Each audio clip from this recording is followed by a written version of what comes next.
রক্তের স্বাদ অনেকটা নোনতা হয়, তাই না? কিন্তু আশ্চর্যের বিষয় হলো, রাফিয়ান সিটির এই দামি মদের চেয়েও সেই নোনতা স্বাদটা আমাকে বেশি নেশা দেয়। আজ যারা আমার এই ছেঁড়া শার্ট আর চশমা থেকে হাসছিস, কাল তারা আমার পায়ের ধুলো হওয়ার যোগ্যতা হারাবি। সময়টা তোদের হতে পারে, কিন্তু শহরটা চিরকাল আমারই ছিল। তোদের মনে রাখা উচিত ছিল, শান্ত সমুদ্রের গভীরতা মাপা যায় না। আয়ানের এই অস্ফুট কথাগুলো বৃষ্টির ঝাপটায় হারিয়ে গেল। সে তার ভাঙা চশমাটা নাকের উপর ঠিক করে বসিয়ে নিল। ঠোঁটের কোণে জমাট বাঁধা রক্তটা হাত দিয়ে মুছে সে কলেজের করিডোর দিয়ে ধীর পায়ে খুঁড়িয়ে হাঁটছে। রাফিয়ান সিটি এমন এক অভিশপ্ত শহর, যেখানে দিনের আলোয় আইন চলে ঠিকই, কিন্তু রাতের অন্ধকারে নামলেই শাসনভার চলে যায় রক্তপিপাসু মাফিয়াদের হাতে। এই শহরের সবচাইতে দামি এবং আভিজাত শিক্ষা প্রতিষ্ঠান হল রয়্যাল ভ্যালি কলেজ। এখানে কেবল মন্ত্রীর ছেলে বা বড় বড় ব্যবসায়ী পরিবারের সন্তানরাই পড়ে। এই দম্ভ আর অহংকারের ভিড়ে আয়ান একজন সাধারণ বা তাদের ভাষায় খ্যাত ছাত্র। ঢিলেঢালা শার্ট, ময়লা ব্যাগ আর সবসময় মাথা নিচু করে চলা এই ছেলেটি সবার কাছে কেবল একটি খেলনা। কেউ তাকে দিয়ে বাড়ির কাজ করিয়ে নেয়, কেউ বা তাকে মাঝ রাস্তায় দাঁড় করিয়ে অপমান করে আনন্দ পায়। কিন্তু এই মলিন চেহারার আড়ালে যে এক ভয়ঙ্কর শয়তান লুকিয়ে আছে, তা এই শহরের কাউন্টডাউন শুরু না হওয়া পর্যন্ত কেউ জানবে না। করিডোর দিয়ে যাওয়ার সময় আচমকা একজোড়া চকচকে কালো বুট জুতো আয়নের পথ আগলে দাঁড়ালো। আয়ান মাথা নিচু করে দেখল জুতোর ওপর কাদার ছিটে। সে বুঝতে পারল সামনে কে দাঁড়িয়ে আছে। কলেজের ট্রাশ এবং মাফিয়া ডন দাউদ ইব্রাহিমের নাতি ভিক্টর তার পথ আটকেছে। খিরে ভিক্ষুক, আজ তোকে মারতে মারতে আমার বডিগার্ডদের হাত ব্যথা হয়ে গেল, তাও তোর ওই পাথরের মতো চোখে এক ফোঁটা জল দেখলাম না কেন? তুই কি মানুষ নাকি মাটি দিয়ে তৈরি কোনো পুতুল? তোকে তোর লাথি মারলেও তুই প্রতিবাদ করিস না। ভিক্টর ভাই, আমাকে যেতে দিন। আমার একটা ল্যাব টেস্ট আছে, দেরি হলে স্যার আমাকে ঢুকতে দেবেন না। Lab test? তোর মতো নিচু জাতের মানুষের আবার পড়াশোনা কিসের? এই কলেজে তোকে পড়ার পারমিশন দেওয়া হয়েছে শুধু আমাদের জুতো মোছার জন্য। শোন, আজ রাতে আমার গ্র্যান্ড রিসোর্ট ভিলাতে একটা বিশেষ পার্টি আছে, সেখানে তোকে মাস্কট সেজে নাচতে হবে। আমাদের বন্ধুদের একটু বিনোদন দিবি, বুঝলি? যদি না আসিস তবে কাল তোকে জ্যান্ত কবর দিয়ে দিব। আমি আসবো ভিক্টর ভাই, ঠিক সময়ে আসবো। আপনি আমন্ত্রণ জানিয়েছেন আর আমি আসবো না, তা কি হয়? ভিক্টর এক সজোরে ধাক্কায় আয়ানকে করিডোরের দেয়ালে আছাড় মারল। আয়ানের লাইব্রেরির বইগুলো মেঝেতে ছড়িয়ে পড়ল। ভিক্টর আর তার সাঙ্গপাঙ্গরা হাসতে হাসতে চলে গেল। আয়ান মেঝেতে পড়ে থাকা অবস্থায় তার বইগুলো একে একে গুছিয়ে নিল। তার হাতের আঙুলগুলো রাগে সাদা হয়ে যাচ্ছে। চশমার কাচের আড়ালে তার চোখের মণি এখন লাল বর্ণ ধারণ করেছে। বিকেল গড়িয়ে সন্ধ্যা নামল। রাফিয়ান সিটির শেষ সীমানায় এক পরিত্যক্ত জাহাজ বন্দর। সেখানে কয়েকটা দামি বুলেট প্রুফ গাড়ি এসে থামল। গাড়ি থেকে নামল এক দুধর্ষ নারী, যার নাম যারা। আন্ডারওয়ার্ল্ডে যারার নামে বাঘে মহিষে এক ঘাটে জল খায়। যারা জাহাজের ভেতরের এক অন্ধকার কেবিনে ঢুকল। সেখানে একটি বড় লেদারের চেয়ারে উল্টো হয়ে বসে এক যুবক সিগারেট টানছে। সেই যুবকটি আর কেউ নয়, স্বয়ং আয়ান। বসে কি খুব শখ জেগেছে এই নোংরা খ্যাত ছেলেটা নাটক করার? আজ ভিক্টরের এই উদ্যত ব্যবহার দেখে আমার রক্ত ফুটে উঠছিল। আপনি কেন আমাকে পারমিশন দিলেন না ওর খুলিটা সেখানে উড়িয়ে দিতে? একজন মাফিয়া সম্রাটের এই অপমান আমি সহ্য করতে পারছি না। সহ্য করাটা শিখতে হয় যারা। স্বীকার করার আগে বাক্যে জুপের আড়ালে অনেকক্ষণ স্থির হয়ে বসে থাকতে হয়। ভিক্টর ভাবছে সে আমাকে অপমান করেছে, আসলে সে নিজের ধ্বংসের ঘণ্টা বাজাচ্ছে। রাফিয়ান সিটির এই সিংহাসনে আমার পূর্বপুরুষদের রক্ত লেগে আছে। আমি শুধু একটা সুযোগের অপেক্ষায় ছিলাম। আজ সেই দিন এসেছে। অনেক দিন পর আমার হাতের এই বন্দুকটা মানুষের রক্ত চাইছে। সুলতান কিন্তু খবর পেয়ে গেছে যে শহরের পুরনো ডন আবার ফিরেছে। সে পুরো শহরেই তার চর নামিয়েছে আপনাকে চেনার জন্য। সে যদি জানতে পারে আপনি এই কলেজের সেই অবহেলিত আয়ান, তবে কলেজের প্রতিটি ছাত্রের রক্ত দিয়ে সে হোলি খেলবে। সুলতান অনেক বেশি বিপজ্জনক হয়ে উঠেছে বস। সুলতানকে জানতে দাও। আমি চাই সে ভয় পাক। যখন সে জানবে আমি কে, তখন তার ধম্ব মাটির সাথে মিশে যাবে। যারা, আজ রাতে ভিক্টোরিয়া রিসোর্ট ভিলাতে একটা সারপ্রাইজ পাঠাতে হবে। আমাদের ফেরার খবরটা যেন সারা শহর কাঁপিয়ে দেয়। কি উপহার দেবো বস? বোমা নাকি বিষ? একটা সাদা কাফন, আর সেই কাফনের ভেতরে থাকবে একটা মৃত কালো গোলাপ। কাফনের উপর লাল খালি দিয়ে লেখা থাকবে মৃত্যুর জন্য প্রস্তুত হও। আজ রাতে ভিক্টোরিয়ার পার্টির আনন্দ খেয়ে আমি এক চিরস্থায়ী সুখের ছায়ায় বদলে দেব। রাত 11টা। ভিক্টোরিয়ার রিসোর্ট ভিলা এখন ডিজে গান আর মদের নেশায় মত্ত। শহরের সব নামি দামি বিত্তবান পরিবারের সন্তানরা সেখানে উদ্দাম নাচে ব্যস্ত। ভিক্টর স্টেজে উঠে মাইক হাতে নিয়ে বলছে কিভাবে সে আজ কলেজের সেই খ্যাত ছেলেটাকে নাকে খত দেওয়াবে। ঠিক সেই সময় ভিলার বিশাল গেট ভেঙে একটা ট্রাক ভেতরে ঢুকে পড়ল। ট্রাকের ভেতর থেকে 4 জন লোক একটা বড় কফিন বের করে রিসোর্টের সুইমিং পুলের পাশে রাখল। গান বন্ধ হয়ে গেল। সবাই আতঙ্কিত হয়ে চারদিকে তাকাতে লাগলো। ভিক্টর রাগে ফেটে পড়ে কফিনের কাছে এগিয়ে এলো। কে কাজ করেছে? কার সাহস এত বড় যে আমার পার্টিতে এসে ডিস্টার্ব করে?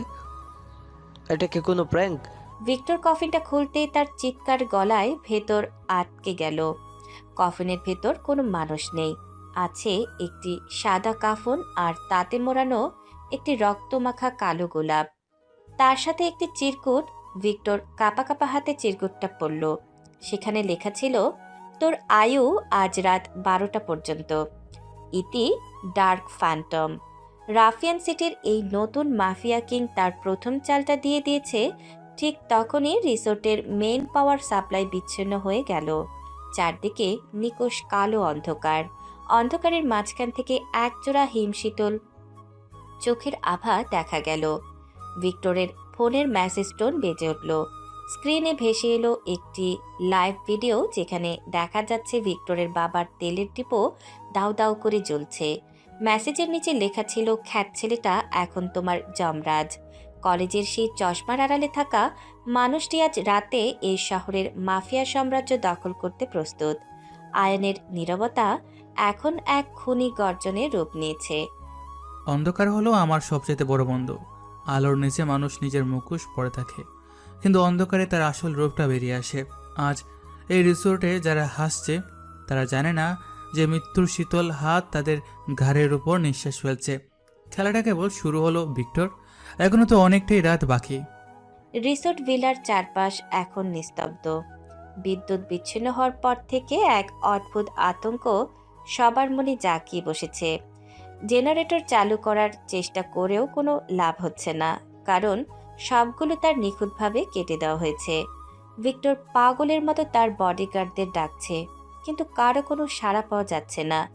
চারদিকে ছড়িয়ে ছিটিয়ে থাকা অভিজাত পরিবারের সন্তানরা অন্ধকারের মাঝে একে অপরের ওপর আছড়ে পড়ছে। ঠিক তখনই রিসোর্টের বিশাল লাউঞ্জের মাঝখানে রাখা সেই কফিন থেকে একটা লাল লেজার লাইট জ্বলে উঠল। সেই আলো সরাসরি ভিক্টরের কপালে গিয়ে পড়ল। কে ওখানে? সামনে আয়। সাহস থাকলে আলোর নিচে এসে কথা বল। বডিগার্ড, তোমরা কোথায়? এই ক্ষেত ছেলেটা কোথায় গেল? ওকে ধরো। অন্ধকারের মাঝখান থেকে একটা গম্ভীর এবং যান্ত্রিক হাসির শব্দ ভেসে এলো। সে শব্দটা কোনো একটা নির্দিষ্ট দিক থেকে আসছে না, বরং মনে হচ্ছে পুরো রিসোর্টের দেয়ালগুলো থেকে প্রতিধ্বনিত হচ্ছে। হঠাৎ ওপরের ঝাড়বাতিটা দুলতে শুরু করলো এবং বিকট শব্দে ভেঙে মেঝেতে পড়ল। আগুনের ছোট ছোট ফুলকি থেকে হালকা আলো তৈরি হতেই দেখা গেল করিডোরের শেষ প্রান্তে একটা দীর্ঘ ছায়া দাঁড়িয়ে আছে। তার পরনে কালো লম্বা কোট, মুখে একটা রুপোলি মাস্ক আর হাতে একটি বিশেষ ধরনের চেইন সোর্ড। বস, শিকার এখন খাঁচায় বন্দি। চারদিকে সব এক্সিট পয়েন্ট লক করে দেওয়া হয়েছে। সুলতানের পাঠানো ব্যাকআপ ফোর্স রাস্তায় আটকে গেছে। এখন মাঠ আপনার। যারা এই আবর্জনাগুলোকে পরিষ্কার করতে বেশি সময় লাগবে না, তবে আমি চাই ভিক্টর বুঝুক যে ক্ষমতার দম্ভ কত দ্রুত দুলে মিশে যায়। ওর সেই দামি জুতো চূড়া দিয়ে আজ ওকে নিজের রক্তে মারতে হবে। ভিক্টর আতঙ্কিত হয়ে তার পকেট থেকে রিভলভার বের করে অন্ধকারের দিকে এলোপাথারি গুলি চালাতে শুরু করলো, কিন্তু প্রতিটি গুলি লক্ষ্যভ্রষ্ট হলো। হঠাৎ একটা ধাতব চেন বাতাসের বুকে শা শব্দ করে উড়ে এলো এবং ভিক্টরের হাতের বন্দুকটা পেঁচিয়ে ধরে এক হ্যাচকা টানে দূরে ফেলে দিল। ভিক্টর যন্ত্রণায় চিৎকার করে উঠল, কারণ চেনটা তার কবজির চামড়ার ছিঁড়ে দিয়েছে। পরক্ষণে সেই রহস্যময় ছায়াটি বিদ্যুতের গতিতে ভিক্টরের সামনে এসে দাঁড়ালো। তুমি কে? Dark Phantom? আমাকে মেরো না, আমি তোমাকে অনেক টাকা দিব, তুমি যা চাও তাই দিব। টাকা? যে টাকার দাপটে তুমি আজ সকালে এক অসহায় ছাত্রের বই ছিঁড়েছিলে, যে ক্ষমতার জোরে তুমি মানুষকে পশুর মতো মারধর করো, রাফিয়ান সিটিতে ক্ষমতা মানে আজ থেকে বদলে যাবে ভিক্টর। আয়ান তার হাতের চেন সোটটা দিয়ে ভিক্টরের পায়ে একটা হালকা টান দিল। ভিক্টর হাঁটু গেড়ে মেঝেতে পড়ে গেল। ঠিক সেই মুহূর্তে করিডোর দিয়ে একটা সশস্ত্র লোক ভিতরে ঢুকলো। তারা সুলতানের পাঠানো স্পেশাল হিট স্কোয়াড। তাদের হাতে একে 47 রাইফেল। তারা এসে এলোপাথারি গুলি চালাতে শুরু করলো। আয়ান এক নিমিষে ভিক্টরের কলার ধরে তাকে ঢাল হিসেবে ব্যবহার করলো এবং এক ডাইভ দিয়ে ডাইনিং টেবিলে আড়ালে চলে গেল। বস, সুলতানের মেইন টিম পৌঁছে গেছে।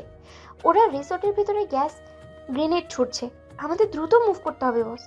ওদের আসতে দাও। যারা ইঁদুর মারতে হলে গর্তে ধোয়া দিতেই হয়। যারা তুমি পিছনের উইংটা সামলাও।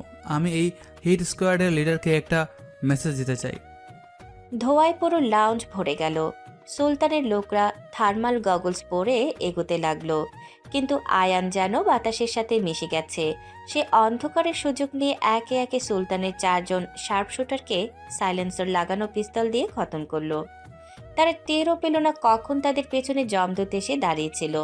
হিট স্কোয়াডের লিডার যখন বুঝতে পারল তার সঙ্গীরা একে একে নিখোঁজ হয়ে যাচ্ছে, সে ভয়ে কাঁপতে শুরু করলো। ঠিক তখনই আয়ান তার পেছন থেকে এসে তার ঘাড়ের কাছে ঠান্ডা বন্দুকের নল ঠেকালো। সুলতানকে গিয়ে বলবি ডার্ক ফ্যান্টম দয়া দেখাতে জানে না। আজ তোদের এই স্কোয়াডের মধ্যে শুধু তুই জ্যান্ত ফিরবি, যাতে তুই সুলতানকে আমার ফেরার গল্পটা বলতে পারিস। আর হ্যাঁ, এই ভিক্টরকে আমি সাথে নিয়ে যাচ্ছি। ওর সাথে আমার একটা পুরনো হিসাব মেটানো বাকি আছে। আয়ান এক আঘাতে লিডারকে অজ্ঞান করে দিল। যারা ততক্ষণে রিসোর্টের বাইরের পাহারা সরিয়ে দিয়েছে। আয়ান রক্তাক্ত ভিক্টরকে পাজাকোলা করে তুলে নিয়ে অন্ধকারের মাঝে মিলিয়ে গেল। ঠিক 10 মিনিট পর পুলিশ আর সুলতানের বড় বাহিনী যখন সেখানে পৌঁছালো, তারা দেখল পুরো রিসোর্ট খালি। শুধু লাউঞ্জের মাঝখানে সেই কফিনটা পড়ে আছে, যার ভিতর এখন সুলতানের পাঠানো সেই হিট স্কোয়াডের 4 জনের লাশ সাজিয়ে রাখা হয়েছে। কফিনের গায়ে রক্ত দিয়ে লেখা, the king has reclaimed his throne. Boss, ভিক্টরকে কোথায় নিয়ে যাব? সুলতান নিশ্চয়ই এখন পাগলের মতো আপনাকে খুঁজছে। ভিক্টরকে আমাদের সে পুরনো ব্ল্যাক সেলে রাখো। ওর দাদাকে আমি একটা বিশেষ ভিডিও পাঠাতে চাই। আর কলেজের সেই ক্ষেত ছাত্রটা কি খবর? যারা কাল কিন্তু আমার ল্যাব রিপোর্টে জমা দেওয়ার শেষ দিন। আপনি এখনো সেই কলেজের নাটক চালিয়ে যাবেন বস? পুরো শহর যখন আপনার ভয়ে কাঁপছে, তখন আপনি আবার ওই ভাঙা চশমা পরে ক্লাসে যাবেন? রহস্য যত গভীর হয়, জয় তত বেশি নিশ্চিত হয়। যারা সুলতান ভাবছে আমি কোনো বিশাল পাহাড়ের আড়ালে লুকিয়ে আছি। সে কোনোদিন কল্পনা করতে পারবে না যে তার যমরাজ প্রতিদিন তার চোখের সামনে দিয়ে একটা ছেঁড়া ব্যাগ নিয়ে হেরে যায়। ভোরের আলো ফুটতেই রাফিয়ান সিটির প্রতিটি নিউজ চ্যানেলে ব্রেকিং নিউজ শুরু হলো। ভিক্টরের অপহরণ আর সুলতানের তেলের ডিপো ধ্বংসের খবরে পুরো শহর তোলপাড়। কিন্তু এই সব কিছুর মাঝখানে রয়্যাল ভ্যালি কলেজের গেট দিয়ে এক যুবক মাথা নিচু করে ঢুকছে। তার চোখে সেই মোটা ফ্রেমের চশমা, পরনে ইস্ত্রিহীন শার্ট। আয়ান আবার সেই সাধারণ ছাত্র হয়ে ল্যাবের দিকে এগুচ্ছে, কিন্তু তার হাতের কবজিতে লেগে থাকা হালকা রক্তের দাগটা কেউ খেয়াল করল না। সুলতানের বড় গাড়িগুলো যখন কলেজের সামনে গিয়ে শাসা করে চলে যাচ্ছে ডার্ক ফ্যান্টমের খোঁজে, আয়ান তখন সিঁড়িতে দাঁড়িয়ে শান্ত মনে ঘুরে দেখছে। রয়্যাল ভ্যালি কলেজের ল্যাবরেটরি রুমটা আজ অন্যদিনের চেয়েও বেশি নিস্তব্ধ। জানালার বাইরে আকাশটা মেঘলা হয়ে আছে। আয়ান খুব মন দিয়ে তার কেমিস্ট্রি প্র্যাকটিক্যাল করছে। তার সাদা অ্যাপ্রনে কয়েকটা নীল রঙের দাগ লেগে আছে। কলেজের করিডোরে আজ ক্লাস করার চেয়ে গুজবে কান দেওয়ার মানুষের সংখ্যা বেশি। ভিক্টরের নিরুদ্দেশ হওয়ার আর শহরের 4 জন দুধর্ষ কিলারকে কফিনে ভরে রেখে যাওয়ার ঘটনাটি এখন সবার মুখে মুখে। ঠিক তখনই ল্যাবের দরজা ঠেলে ভেতরে ঢুকলো কলেজের প্রিন্সিপাল এবং তার সাথে 4 জন কালো পোশাক পরা গোয়েন্দা। তাদের চোখে মুখে একটা চাপা উত্তেজনা। আয়ান, তুমি কি গত 2 ঘন্টা ধরে এখানে আছো? তোমার ল্যাব পার্টনার সুমিত কোথায়? জি স্যার, আমি তো এখানেই আছি। সুমিতকে তো আমি সকাল থেকে দেখিনি। কেন স্যার, কোনো সমস্যা হয়েছে? আয়ান তার মোটা চশমাটা নাকের উপর ঠিক করে বসিয়ে দিল। তার দৃষ্টি এতটাই নিষ্পাপ যে গোয়েন্দা দলের প্রধান ইন্সপেক্টর রাশেদ তাকে সন্দেহ করার কোনো কারণই খুঁজে পেলেন না। রাশেদ ল্যাবের প্রতিটি কোণা খুঁটিয়ে দেখতে লাগলেন। তার হাতে একটা ছোট ডিভাইস, যা দিয়ে তিনি কোনো ইলেকট্রনিক সিগন্যাল খুঁজেছেন। আমাদের কাছে খবর আছে যে ডার্ট ফ্যান্টম এই কলেজের কোনো একটা গোপন আইপি অ্যাড্রেস ব্যবহার করে সুলতানের সার্ভার হ্যাক করেছে। আয়ান, তুমি তো কম্পিউটারে খুব ভালো, তুমি কি অদ্ভুত কিছু লক্ষ্য করেছো? আমি তো শুধু আমার প্রজেক্টের কাজ করি স্যার। হ্যাকিং বা সার্ভার সম্পর্কে আমার তেমন ধারণা নেই। তবে গতকাল রাতে লাইব্রেরির সার্ভার রুমে কয়েকটা অপরিচিত ছেলেকে ঘোরাঘুরি করতে দেখেছিলাম। ইন্সপেক্টর রাশেদ দ্রুত লাইব্রেরির দিকে রওনা দিলেন। আয়ন মনে মনে হাসল। সে জানত রাশেদ সেখানে গিয়ে এমন কিছু ক্লু পাবে যা তাকে সুলতানেরই অন্য এক শত্রুর দিকে পরিচালিত করবে। গোয়েন্দারা চলে যেতে আয়ান তার পকেট থেকে একটা মাইক্রোচিপ বের করলো এবং সেটা ল্যাবের অ্যাসিডে ডুবিয়ে দিল। মুহূর্তের মধ্যে চিপটা গলে অস্তিত্বহীন হয়ে গেল। সুলতানের ডাটাবেস থেকে চুরি করা শেষ তথ্যগুলো এখন আয়ানের মগজে সংরক্ষিত। বস, খবর ভালো না। সুলতান এখন উন্মাদ হয়ে গেছে।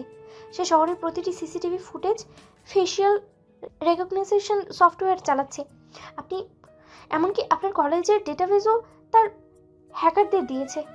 আর ভিক্টরের দাদা সুলতানকে আলটিমেটাম দিয়েছে। আজ রাতের মধ্যেই ভিক্টরকে না পেলে সে সুলতানের বিরুদ্ধে যুদ্ধ ঘোষণা করবে। সুলতানকে খেলতে দাও যারা। সে যত বেশি হাত পা ছড়াবে তত বেশি জট পাকিয়ে ফেলবে। আর সিসিটিভি ফুটেজ, ওটা নিয়ে চিন্তা করো না। আমি গত রাতেই শহরের মেইন সার্ভারে একটা লুপ তৈরি করে রেখেছি। সুলতান যেখানেই আমাকে খুঁজবে সেখানে সে শুধু নিজেরই কোনো বিশ্বস্ত লোকের চেহারা দেখতে পাবে। ভিক্টরের কি অবস্থা? সে এখনো অজ্ঞান। তবে আমরা ওকে যেখানে রেখেছি সেখানে সুলতানের গোয়েন্দারা পৌঁছানোর চেষ্টা করছে। আপনি কি চান আমি ওদের অন্য পথে পাঠিয়ে দিই? না, ওদের আসতে দাও। আমি চাই ওরা ভিক্টরের খুব কাছে পৌঁছাক এবং তারপর এমন কিছু দেখুক যা সুলতানের সাম্রাজ্যের ভিত খাপিয়ে দেয়। যারা, তুমি কি সুলতানের সেই বিশেষ ভল্টটারের কথা জানো, যেখানে সে তার পরিবারের সবার গোপন অপরাধের রেকর্ড রেখে দিয়েছে? জানি বস, কিন্তু ওটা তো সুলতানের বেডরুমের নিচে একটা বায়োমেট্রিক লকার রাখা। সেখানে পৌঁছানো অসম্ভব। অসম্ভব বলে কিছু নেই যারা। আজ রাতে সুলতান নিজেই আমাকে আমন্ত্রণ জানাবে তার সেই ভল্টের চাবিকাঠি দেওয়ার জন্য। শুধু সময়ের অপেক্ষা। সন্ধ্যা নামতেই রাফিয়ান সিটিতে এক অদ্ভুত থমথমে পরিবেশ তৈরি হলো। সুলতান তার ব্যক্তিগত অট্টালিকায় বসে তাণ্ডব চালাচ্ছে। তার সামনে রাখা বড় স্ক্রিনে একের পর এক হ্যাকারের ব্যর্থতার রিপোর্ট আসছে। হঠাৎ তার ফোনের স্ক্রিনে একটা ভিডিও কল এলো। কোনো নম্বর নেই, শুধু একটা কালো গোলাপের চিহ্ন। সুলতান কাঁপা কাঁপা হাতে কলটা রিসিভ করলো। স্ক্রিন অন্ধকার, শুধু একটা যান্ত্রিক কণ্ঠস্বর শোনা যাচ্ছে। সুলতান, তোমার নাতি ভিক্টর এখন আমার সাথে ডিনার করছে। তবে ডিশটা একটু অন্যরকম। তুমি কি জানো তোমার ভাই তৌফিক কেন নিখোঁজ হয়েছিল 10 বছর আগে? তুমি যাকে বন্ধু ভেবেছিলে সেই তৌফিককে তোমার সেই বায়োমেট্রিক লকারের ভেতরে কি কেউ শ্বাস রোধ করে মারেনি? কে তুমি? আমার ভাই তৌফিকের কথা তুমি কি করে জানলে?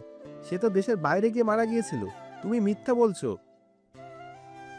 সত্যটা তোমার পায়ের নিচে চাপা পড়ে আছে সুলতান। আজ রাত 12টার সময় তোমার অট্টালিকার পেছনের বাগানে একটা ড্রোন ল্যান্ড করবে। সেই ড্রোনে একটা পার্সেল থাকবে। পার্সেলটা খুললেই তুমি তৌফিকের সেই আংটিটা পাবে যা সে মারা যাওয়ার দিন পড়েছিল। আর সেই সাথে থাকবে ভিক্টরের একটা আঙ্গুল। যদি তুমি চাও ভিক্টরের বাকি শরীরটা অক্ষত থাকুক, তবে আজ রাত 1টায় একা আসবে শহরের পুরনো ক্লক টাওয়ারের নিচে। সুলতান ভয়ে আর রাগে চিৎকার করে উঠল। সে তার গার্ডদের আদেশ দিল পুরো বাগান ঘিরে ফেলতে। কিন্তু ঠিক রাত 12টায় যখন একটা ড্রোন নিঃশব্দে বাগানের মাঝখানে এসে নামলো, সুলতানের শার্প শুটাররা সেটা গুলি করে নামাতে পারল না। ড্রোনটা নিজেই একটা ছোট্ট গ্যাস গ্রেনেড বিস্ফোরণ ঘটালো এবং মুহূর্তের মধ্যে পুরো বাগান সাদা ধোঁয়ায় ঢেকে গেল।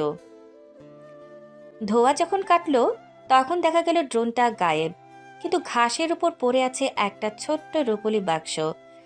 বাক্সটা খোলার পর সুলতানের মুখ ফ্যাকাশে হয়ে গেল। তৌফিকের আংটিটা সেখানে রাখা, আর তার পাশেই একটা চিরকুট। রহস্যের শেষ পাতাটা এখনো বাকি। সুলতান বস, সুলতান হ্যাকাবির হচ্ছে না। সে তার পুরো ডার্ক স্কোয়াডকে সাদা পোশাকে ক্লক টাওয়ারের চারপাশে পজিশন নিতে বলেছে। এটা তো আপনার জন্য ফাঁদ হতে পারে। ফাঁদটা আমি পেতেছি যারা, তবে সুলতানের জন্য নয়, বরং এই শহরের পুরো সিস্টেমের জন্য। রাতে ক্লক টাওয়ারের চূড়া থেকে আমি রাফিয়ান সিটিকে তার নতুন মাফিয়া কিংয়ের অভিষেক দেখাবো। রাত 1টা বাজতে 5 মিনিট বাকি। ক্লক টাওয়ারের চারপাশটা একদম জনশূন্য। সুলতান বুলেট প্রুফ জ্যাকেট পরে টাওয়ারের নিচে এসে দাঁড়ালো। তার হাতে একটা ট্র্যাকার ডিভাইস, যার মাধ্যমে সে তার গোপন স্কোয়াডকে সিগন্যাল দিচ্ছে। ঠিক তখনই টাওয়ারের বিশাল ঘড়িটা বিকট শব্দে বেজে উঠল। একটা নয়, দুটো নয়, 13টা ঘন্টা বাজলো। আর সেই শেষ ঘন্টাটা সাথে সাথে টাওয়ারের ওপর থেকে একটা বিশাল প্রজেক্টর জ্বলে উঠল। পুরো শহরের প্রতিটি বড় স্ক্রিনে তখন একটা ভিডিও প্লে হতে শুরু করলো। সে ভিডিওতে দেখা যাচ্ছে সুলতান নিজ হাতে তার ভাই তৌফিককে খুন করেছে। সুলতান হতভম্ব হয়ে আকাশের দিকে তাকালো। টাওয়ারের একদম চূড়ায় একটা আবছা অবয়ব দেখা যাচ্ছে। রাফিয়ান সিটি, আজ তোমরা তোমাদের আসল শয়তানকে চিনতে পারলে। যে ভাই হত্যার উপর নিজের সাম্রাজ্য গড়েছে, সে আজ মাটির সাথে মিশে যাবে। সুলতান, তোমার ডার্ক স্কোয়াড এখন আর তোমার নয়, কারণ আমি তাদের সবাইকে গত 8 ঘন্টায় একটা নতুন অফার দিয়েছি, যা তারা ফিরিয়ে দিতে পারেনি। সুলতান ঘাড় ঘুরিয়ে দেখল তার চারপাশ ঘিরে থাকা তার নিজেরই ডার্ক স্কোয়াডের লোকরা এখন তার দিকেই বন্দুক তাক করে দাঁড়িয়ে আছে। তাদের সবার হাতে এখন কালো গোলাপের ব্যাজ। সুলতান বুঝতে পারল খেলাটা সে অনেক আগেই হেরে গেছে। ঠিক তখনই টাওয়ারের চূড়া থেকে একটা দড়ি বেয়ে বিদ্যুৎ গতিতে নিচে নেমে এলো এক যুবক। তার হাতে কোনো অস্ত্র নেই, মুখে সেই রূপুলি মাস্ক। সে যখন মাস্কটা খুলল, সুলতানের চোখ কপালে উঠল। সে সামনে দেখছে কলেজে সেই অবহেলিত খ্যাত ছাত্র আয়ানকে। তুমি তুমি সেই চশমকোট ছেলেটা? এটা অসম্ভব। তুমি কি করে এত বড় নেটওয়ার্ক বানালে? সুলতান, যখন তুমি ড্রাগস আর খুনের নেশায় মত্ত ছিলে, তখন আমি তোমার প্রতিটি ফাইলের পাসওয়ার্ড আর প্রতিটি লোকের দুর্বলতা নিয়ে পড়াশোনা করেছিলাম। মাফিয়া হতে শুধু পেশি শক্তি লাগে না সুলতান, লাগে মগজ। আজ থেকে রাফিয়ান সিটি তোমার নয়, আজ থেকে এই শহর ডার্ক ফ্যান্টমের। আয়ান তার ঘড়ির একটা বোতাম টিপতে শহরের প্রতিটি স্ট্রিট লাইট একযোগে জ্বলে উঠল এবং আকাশ লাল রঙে ছেয়ে গেল। সুলতানের লোকরা একযোগে আয়ানকে সেলুট ঠুকল। এই দৃশ্য দেখে সুলতান হাঁটু গেড়ে মাটিতে বসে পড়ল। কিন্তু রহস্যের আসল মোড়টা তখনও বাকি ছিল। আয়ান সুলতানের কানে কানে গিয়ে নিচু স্বরে কিছু একটা বলল, যা শুনে সুলতান ভয়ে আতঙ্কে পাথর হয়ে গেল।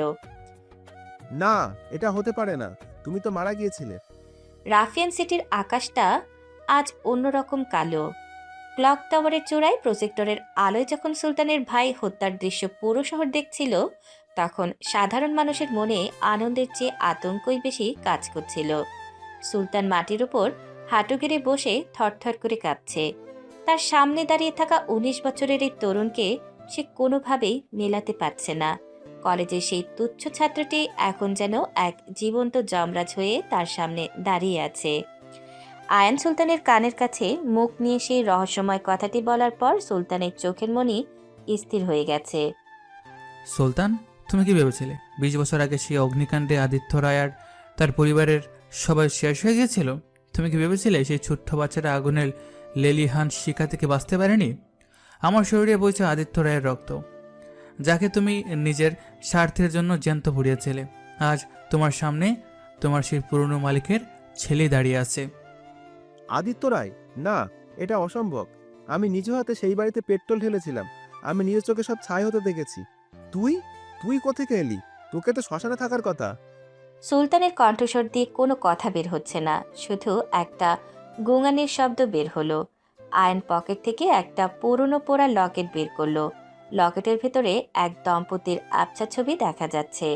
সুলতান সেই ছবি দেখে বুঝতে পারল যে তার পাপের হিসাব নিতে আজ নিয়তি নিজেই ফিরে এসেছে। ঠিক সেই মুহূর্তে শহরের মেন রাস্তা দিয়ে পুলিশের সাইরেন বাজতে শুরু করলো। কিন্তু অবাক করার বিষয় হলো, পুলিশ আয়ানের লোকদের বাধা দিচ্ছে না, বরং তারা আয়ানকে সেলুট দিয়ে পাশ কাটিয়ে সুলতানকে ঘিরে ধরল। বস, সুলতানের সব অবৈধ ড্রাগ কারখানা আর অস্ত্র গুদামের লোকেশন আমি পুলিশের হেডকোয়ার্টারে পাঠিয়ে দিয়েছি। এখন আর সুলতানকে বাঁচানোর মতো কেউ নেই। এমনকি ওর পালিত নেতারাই এখন নিজেদের চামড়া বাঁচাতে ওকে অস্বীকার করছে। যারা সুলতানকে পুলিশের হাতে তুলে দেওয়াটা অনেক সহজ কাজ, কিন্তু আমি চাই ও প্রতি রাতে ঘুমানোর আগে তৌফিক আর আমার বাবার সেই চিৎকারগুলো শুনতে পাক। একে আপাতত আমাদের সে গোপন আস্তানায় নিয়ে যাও। পুলিশের ফাইল থেকে আপাতত এর নাম মুছে দাও। আমি ওকে নিয়ে একটা নতুন খেলা খেলবো। জ্যান্ত লাশ বানিয়ে রাখাটাই এর আসল শাস্তি। পুলিশের বড় অফিসাররা যখন সুলতানকে নিয়ে আড়ালে চলে গেল, তখন চারদিক শান্ত হয়ে এলো। আয়ন টাওয়ারের সিঁড়ি দিয়ে নিচে নেমে এলো। তার পরনে এখনো সেই সাধারণ জামা, কিন্তু তার ব্যক্তিত্বে এখন এক বিশাল পরিবর্তন। জারার হাতে থাকা একটা কালো ব্যাগ থেকে আয়ান তার সেই মোটা ফ্রেমের চশমাটা বের করলো। আয়ান চশমাটা আবার চোখে পড়ল। মুহূর্তে তার সেই ভয়ঙ্কর রূপটা আড়ালে চলে গেল। সে আবার সেই শান্ত আর অসহায় আয়ান হয়ে গেল। বস, পুরো শহর এখন আপনার হাতের মুঠোয়। সুলতানের সিংহাসন এখন খালি। আপনি কি এখনই আপনার আসল পরিচয় সবার সামনে আনবেন? সবাই জানুক রাফিয়ান সিটির নতুন ডনকে। না, যারা তাড়াহুড়ো করলে সব নষ্ট হয়ে যাবে। রাজত্ব করার চেয়ে রাজত্ব ধরে রাখাটা বেশি কঠিন। আমি চাই না কেউ জানুক যে ডার্ক ফ্যান্টম আসলে কে। আমি আমার খ্যাত ছাত্রের আড়ালেই থাকবো। রয়্যাল ভ্যালি কলেজে আমার এখনো অনেক কাজ বাকি। ভিক্টোরিয়া দাদাকে ফোন করো, ওকে বলো ওর নাতি বেঁচে আছে, কিন্তু বিনিময়ে তাকে আমাদের সাথে একটা নতুন চুক্তিতে আসতে হবে। রাত শেষ হয়ে ভোর হলো। কলেজের করিডোরে আজ উত্তেজনার সীমা নেই। গতকাল রাতে ক্লক টাওয়ারে কি হয়েছে তা নিয়ে সবাই এক এক রকম গল্প বানাচ্ছে। ক্লাসের ছাত্ররা গোল হয়ে বসে মত্ত হয়ে আলাপ করছে। তাদের মধ্যে রাহাতের উত্তেজনা সবচেয়ে বেশি। দেখেছিস, ভিক্টর নাকি এখন বড় কোনো মাফিয়া গ্যাংয়ের কবজায়। ওর দাদাও নাকি ওকে বাঁচাতে হিমশিম খাচ্ছে। এই শহর থেকে সুলতানের রাজত্ব বোধহয় চিরকালের জন্য শেষ হতে চলল। আরে দূর, ডার্ক ফ্যান্টম নাকি সুলতানের চেয়েও 10 গুণ বেশি বিপজ্জনক। সে নাকি সুলতানকে একা পেয়ে মাটিতে মিশিয়ে দিয়েছে। আমার তো মনে হয় ডার্ক ফ্যান্টম কোনো বিদেশি এজেন্ট, বুঝলি? আয়ান তাদের পাশ দিয়ে যাওয়ার সময় একটু হাসলো। সে ক্লাসে ঢুকে নিজের সিটে বসলো। পাশের সিটে সুমিত বসেছিল। সে ভয়ে একদম নীল হয়ে আছে। সুমিত ভাবছে কাল গোয়েন্দারা কেন আয়ানকে জেরা করতে এসেছিল। কিরে আয়ান, কাল রাতে তুই কোথায় ছিলি? পুলিশ নাকি পুরো কলেজে সার্চ করেছে। তোর উপর কোনো ঝামেলা হয়নি তো? তুই তো এমনিতেই সহজ সরল মানুষ। পুলিশের পাল্লায় পড়লে তো জান বেরিয়ে যাবে। আরে না সুমিত, আমি তো কাল রাতেই আমার প্রজেক্ট শেষ করে বাড়িতে ঘুমিয়ে পড়েছিলাম। পুলিশ বোধহয় অন্য কাউকে খুঁজছে। আমার মতো সাধারণ মানুষের উপর পুলিশের কিসের টান? আমি তো এক লাইব্রেরি ছাড়া আর কিছুই চিনি না। আয়ান তার বই খুলল, কিন্তু বইয়ের ভেতরের একটি পাতায় সে একটা ছোট্ট চিরকুট দেখতে পেল। চিরকুটে লেখা ছিল, তুমি যে আদিত্য রায়ের ছেলে তা আমি জানি। আজ বিকেলে লাইব্রেরির শেষ কোণায় দেখা করো। ইতি, রহস্যময় বন্ধু। আয়ান থমকে গেল। সে ভাবতেও পারেনি যে এই কলেজের ভেতরেও কেউ তার আসল পরিচয় জেনে থাকতে পারে। সে তার চারপাশের সব ছাত্রের মুখের দিকে তাকালো, কিন্তু সবাই যে যার মতো পড়াশোনায় ব্যস্ত। আয়ান বুঝতে পারল খেলাটা সে যতটুকু সহজ ভেবেছিল আসলে ততটা সহজ নয়। তার শত্রুরা শুধু আন্ডারওয়ার্ল্ডেই নেই, তারা হয়তো তার খুব কাছেই বসে আছে। বস, আপনি কি চিরকুটটা পড়েছেন? আমাদের রেডারে কিন্তু নতুন কেউ ধরা পড়েছে। লাইব্রেরিতে কে আপনাকে ডেকেছে তা আমি খুঁজে বের করেছি। যারা তুমি কোনো মুভ করবে না। আমি একা দেখতে চাই এই রহস্যের বন্ধুটিকে। হয়তো সে আমাকে কোনো সাহায্য করতেছে, অথবা আমাকে ব্ল্যাকমেল করার পরিকল্পনা করছে। বিকেল পর্যন্ত অপেক্ষা করো। সারাদিন আয়নের মন অস্থির হয়ে থাকলো।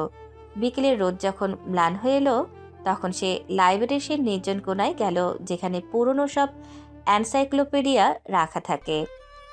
সেখানে ধুলো মাখা সেলফের আড়ালে একজন মেয়ে দাঁড়িয়েছিল। মেয়েটির পরনে কলেজের ইউনিফর্ম, হাতে একটি কালো ডায়েরি। মেয়েটি আর কেউ নয়, এই কলেজের সবচাইতে মেধাবী আর চুপচাপ ছাত্রী রিয়া। রিয়া, তুমি এখানে? এই চিরকুটটা কি তুমি দিয়েছিলে? হাই আয়ান, তুমি ভেবেছিলে তোমার এই মোটা চশমা আর সাধারণ শার্ট তোমাকে আড়াল করে রাখবে, কিন্তু তোমার হাতে সেই পুরনো লকেটটা আমার চোখে পড়ে গিয়েছিল একদিন ল্যাবে। আদিত্য রায় আমার বাবারও খুব ঘনিষ্ঠ বন্ধু ছিলেন। আমি জানি তুমি কেন ফিরেছো। তুমি কে রিয়া? আর আমার পরিচয় জানার পর তোমার উদ্দেশ্য কি? ব্ল্যাকমেল করবে? আমার উদ্দেশ্য আর তোমার উদ্দেশ্য এক আয়ান। সুলতান শুধু তোমার বাবাকে মারেনি, আমার বাবাকেও ওর ষড়যন্ত্রের শিকার হয়ে আজ পঙ্গু হয়ে ঘরে বসে আছেন। আমি তোমাকে সাহায্য করতে চাই। সুলতানের কাছে এমন একটা গোপন ফাইল আছে যা দিয়ে তুমি পুরো আন্ডারওয়ার্ল্ড শুধু নয়, এই দেশের বড় বড় নেতাদেরও হাতের মুঠোয় আনতে পারবে। আমি জানি ফাইলটা কোথায়। আয়ান স্তব্ধ হয়ে রিয়ার দিকে তাকিয়ে রইল। সে জানত না যে প্রতিশোধের এই বন্ধুর পথে তার পাশে দাঁড়ানোর মতো কেউ একজন এই কলেজেই ছিল। কিন্তু রহস্য আরও ঘনীভূত হলো যখন রিয়ার ডায়েরি থেকে একটা পুরনো ছবি পড়ে গেল। ছবিটাতে সুলতানের সাথে রিয়ার বাবাকে হাসি মুখে দাঁড়িয়ে থাকতে দেখা যাচ্ছে। আয়ান বুঝতে পারল গল্পের প্রতিটি চরিত্রই আসলে এক একটা রহস্যের জটিল জাল। বিশ্বাস আর অবিশ্বাসের মাঝে খুব পাতলা একটা সুতো থাকে আয়ান। তুমি ভাবছো আমি তোমাকে সাহায্য করছি, কিন্তু আসলে আমি তোমাকে তোমার গন্তব্যের শেষ সীমানায় নিয়ে যাচ্ছি। সুলতানের পতন শুধু তোমার হ্যাকার জয় নয়, এটা আমার অস্তিত্বের প্রশ্ন। এই ডায়েরিটা শুধু কাগজ নয়, এটা সুলতানের মৃত্যুর পরোয়ানা। লাইব্রেরির সে নির্জন কোনায় ধুলোবালি আর পুরনো বইয়ের গন্ধের মাঝে আয়ান আর রিয়া মুখোমুখি দাঁড়িয়ে আছে। আয়ান খুব তীক্ষ্ণ দৃষ্টিতে রিয়ার দিকে তাকিয়ে দেখল। রিয়াকে কলেজের সবাই শান্ত আর মেধাবী ছাত্রী হিসেবে জানলেও তার চোখের গভীরে আজ এক অচেনা জেদ লক্ষ্য করল আয়ান। মেঝেতে পড়ে থাকা ছবিটার দিকে আয়ান ইশারা করল। ছবিটাতে রিয়ার বাবা আর সুলতানকে খুব ঘনিষ্ঠ দেখাচ্ছে। ছবিটা অনেক কিছু বলছে রিয়া, যে সুলতান আমার বাবাকে পুড়িয়ে মেরেছে, তার সাথে তোমার বাবার এত মাখামাখি কেন? তুমি কি নিশ্চিত যে তুমি আমাকে সাহায্য করছো, নাকি সুলতানের হয়ে আমাকে কোনো ফাঁদে ফেলছো? ছবিটা 20 বছর আগে আয়ান। তখন সুলতান ছিল আমার বাবার বিশ্বস্ত কর্মচারী, আর আমার বাবা ছিল তোমার বাবার লিগ্যাল অ্যাডভাইজার। সুলতান যখন বিশ্বাসঘাতকতা করে তোমার বাবাকে মারল, তখন সে আমার বাবাকেও ছাড়েনি। আমার বাবার 2 পা ভেঙে দেওয়া হয়েছিল যাতে সে কোনোদিন আদালতে দাঁড়াতে না পারে। এই ফাইলটা সেই সময় আমার বাবা লুকিয়ে রেখেছিলেন। এতে সুলতানের প্রতিটি খুনের অর্ডার আর ড্রাগস চালানোর প্রমাণ আছে। ফাইলটা কোথায়?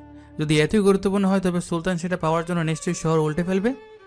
ফাইলটা সুলতানের পুরনো লকার রুমে নেই, ওটা রাখা আছে শহরের সিটি মিউজিয়ামের নিচে একটা বিশেষ ভল্টে, যা সুলতান নিজেই ডোনেট করেছিল। আজ রাতে সেখানে একটা চ্যারিটি বল ডান্সের অনুষ্ঠান আছে। সুলতান সেখানে না থাকলেও তার সবচাইতে বিশ্বস্ত লোক কালু সেখানে থাকবে। আমাদের আজ রাতেই সেখানে ঢুকতে হবে। আয়ান রিয়ার কথাগুলো বিশ্বাস করবে কিনা তা নিয়ে দ্বিধায় থাকলেও তার কাছে কোনো বিকল্প ছিল না। সে যারাকে মাইক্রো ইয়ারফোনের মাধ্যমে মিউজিয়ামের ম্যাপ চেক করতে বলল। যারা জানালো যে মিউজিয়ামের নিরাপত্তা আজ রাতে অন্য দিনের চেয়ে 10 গুণ বেশি থাকবে। আয়ান রিয়ার দিকে তাকিয়ে মাথা নাড়ল। সে জানত না যে এই মেয়েটির মাথায় কত কত বড় চাল ঘুরছে। বস, রিয়ার ব্যাকগ্রাউন্ড আমি চেক করেছি। ওর বাবা আসলেও সুলতানের দ্বারা নির্যাতিত, কিন্তু রিয়া নিজে গত 3 বছর ধরে গোপনে এক বিশেষ মার্শাল আর্ট আর হ্যাকিং ট্রেনিং নিয়েছে। এই মেয়েটা যতটা সাধারণ দেখাচ্ছে আসলে ততটা নয়। ও আজ রাতেই আপনাকে মিউজিয়ামে নিয়ে গিয়ে নিজের কোনো একটা গোপন স্বার্থ উদ্ধার করতে পারে। জানে যারা, কিন্তু বাঘের গুহায় না ঢুকলে শিকার ধরা যায় না। রিয়াকে ওর চাল ছালতে দাও। আমি দেখতে চাই ওর শেষ গন্তব্য কোথায়। রাত 11টা। সিটি মিউজিয়াম এখন অভিজাত মানুষের ভিড়ে গমগম করছে। আয়ন আর রিয়া সেখানে পৌঁছালো একদম ভিন্ন রূপে। আয়নের চোখে সেই মোটা চশমা নেই, পরনে দামি ব্ল্যাক টাক্সোডো। রিয়া পরেছে একটি গাঢ় লাল রঙের গাউন, যা তার সৌন্দর্যকে এক রহস্যময় রূপ দিয়েছে। মিউজিয়ামের গেটে মেটাল ডিটেক্টর আর বডিগার্ডের কড়া নজর। রিয়া আয়নের কানে ফিসফিস করে বলল, মেইন গেট দিয়ে ঢোকা যাবে না, আমরা সার্ভেন এন্ট্রেন্স দিয়ে ভিতরে ঢুকবো। আমি অলরেডি সার্ভার রুমে একটা ভাইরাস পাঠিয়ে দিয়েছি, যা আগামী 10 মিনিটের জন্য সিসিটিভি ক্যামেরাগুলোকে লুপে ফেলে যাবে। তুমি দেখছি অনেক আগে থেকে সব গুছিয়ে রেখেছো রিয়া। কিন্তু মনে রেখো, আমার পেছনে একটা পুরো আর্মি আছে। যদি কোনো রকম বিশ্বাসঘাতকতা করো তবে এই মিউজিয়াম তোমার সমাধি হবে। ভয় নেই আয়ান, আমি মরতে আসিনি, আমি মারতে এসেছি। চলো, সময় নষ্ট হচ্ছে।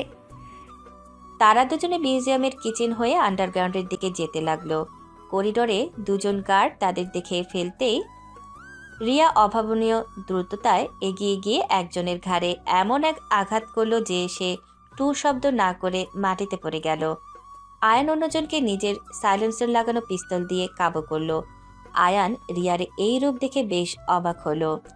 তারা যখন ভোল্টের দরজার সামনে পৌঁছালো, রিয়া তার ডায়েরি থেকে একটা ডিজিটাল কোড কি বের করলো। এই কোডটা আমার বাবা গত 20 বছর ধরে মুখস্থ করে রেখেছেন। সুলতান কোনোদিন জানতেই পারেনি যে তার ভল্টের চাবি অন্য কারোর হাতে আছে।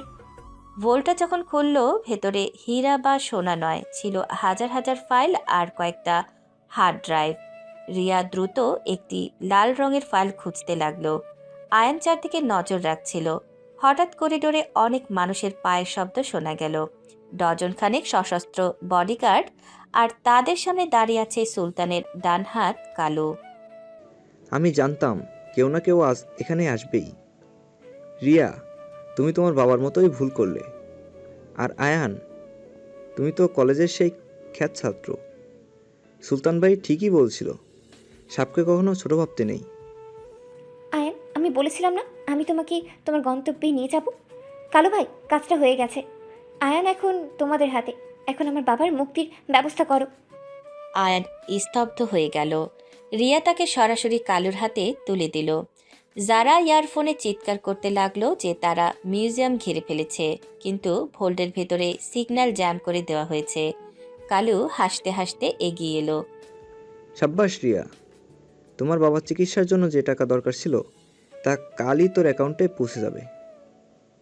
আর এই আয়ানকে সুলতান ভাই নিজের হাতে শেষ করবেন। দাঁড়ান কালু ভাই, ফাইলটাকে চেক করে নিন। এটা সেই ফাইল তো? রিয়া ফাইলটা কালুর হাতে দিল।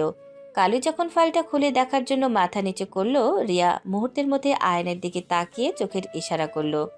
আয়ন দেখলো রিয়ার হাতে একটা ছোট রিমোট। রিয়া বোতামটা টিপতে পুরো ভোল্টের ভিতর এক তীব্র ফ্ল্যাশ লাইট জ্বলে উঠল এবং একটা ধোঁয়ার বোমা ফেটে গেল। কালু আর তার লোকেরা কিছুক্ষণের জন্য অন্ধ হয়ে গেল। ঠিক সেই মুহূর্তে রিয়া আয়নের হাত ধরে হ্যাচকা টানে ভোল্টের পেছনের একটি গোপন রাস্তার দিকে দৌড়াতে শুরু করলো। রিয়া, এটা কী ছিল? তুমি তো আমাকে ওদের হাতে তুলে দিচ্ছিলে। বোকা আয়ান, আমি যদি ওদের বিশ্বাস না অর্জন করতাম তবে ওরা আমাদের ভল্টের ভিতরেই জ্যান্ত কবর দিত। ওই ফাইলটা ছিল একটা নকল ফাইল, যাতে বিস্ফোরক সেট করা ছিল। এতক্ষণেই কালুর হাতের ফাইলটা ফাটতে শুরু করেছে। আমাদের এখন বের হতে হবে। তুমি অনেক বড় রিস্ক নিলে রিয়া। যদি আমার জায়গায় অন্য কেউ হতো তবে তোমাকে সেখানে গুলি করে দিত। আমি জানতাম তুমি সাধারণ নও। চলো, আসল ফাইলটা আমার ব্যাগে আছে। সুলতান এখন ভাববে যে এই ফাইলটা ধ্বংস হয়ে গেছে আর আমরা মিউজিয়ামের ভেতর পুড়ে মরছি। এটাই আমার চাল ছিল আয়ান। সুলতানকে অন্ধ রাখাটাই আমাদের বড় জয়। মিউজিয়ামের ভেতরে তখন সাইরেন বাজছে আর আগুনের শিখা দেখা যাচ্ছে। যারা তার ফোর্স নিয়ে পেছনের গেটে গাড়ি নিয়ে দাঁড়িয়েছিল। আয়ান আর রিয়া ধোয়ার মাঝখান দিয়ে বেরিয়ে এসে গাড়িতে উঠল। আয়ান রিয়ার দিকে তাকালো। মেয়েটি এখন শান্তভাবে নিজের চুল ঠিক করছে, যেন কিছুই হয়নি। আয়ান বুঝতে পারল এই রাফিয়ান সিটিতে সে একা নয়। তার পাশে এমন এক খেলোয়াড় আছে যে দাবার বোর্ডে তার চেয়েও চাল দিতে ওস্তাদ। বস, আপনারা ঠিক আছেন? মিউজিয়ামে তো বিশাল বিস্ফোরণ হয়েছে। আমরা ঠিক আছি যারা, কিন্তু সুলতান এখন তার সবচেয়ে বড় সম্পদ হারিয়ে ফেলছে। রিয়া, তোমার এই চালের জন্য হয়তো আমরা সুলতানকে অনেক দ্রুত শেষ করতে পারবো, কিন্তু মনে রেখো আমি এখনও তোমাকে পুরোপুরি বিশ্বাস করি না। বিশ্বাস করতে হবে না আয়ান, শুধু পাশে থেকো। সুলতানের রাজত্ব শেষ না হওয়া পর্যন্ত আমাদের এই অভিনয় চলবে। কলেজের সেই খ্যাত ছেলেটা আর এই শান্ত মেয়েটা কাল সকালে আবার আমরা লাইব্রেরিতে দেখা করব। গাড়িটি অন্ধকারের মাঝে মিলিয়ে গেল।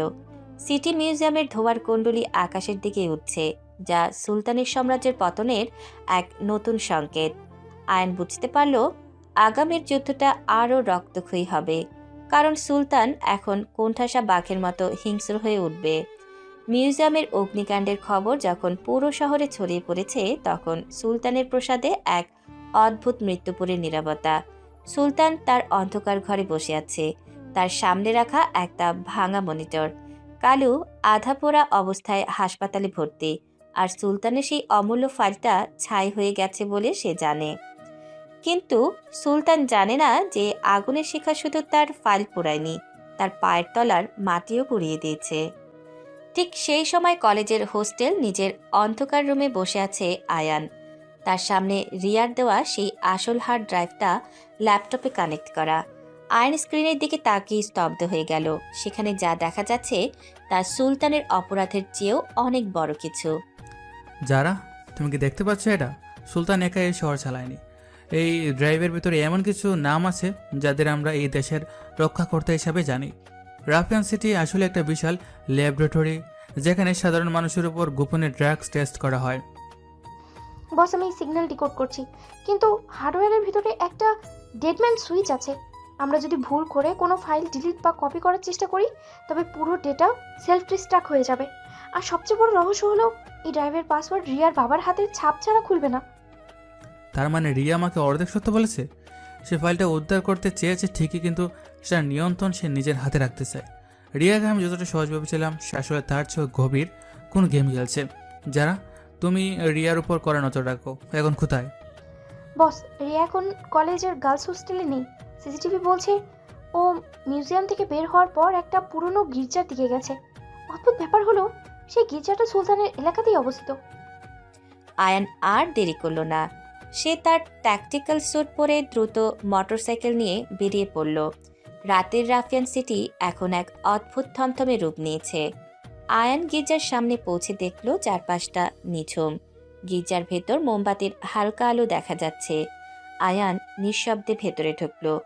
বেদের সামনে রিয়া হাঁটু গেড়ে বসে আছে, কিন্তু তার সামনে রাখা যিশুর মূর্তির বদলে এক অদ্ভুত গোলক আকৃতির যন্ত্র।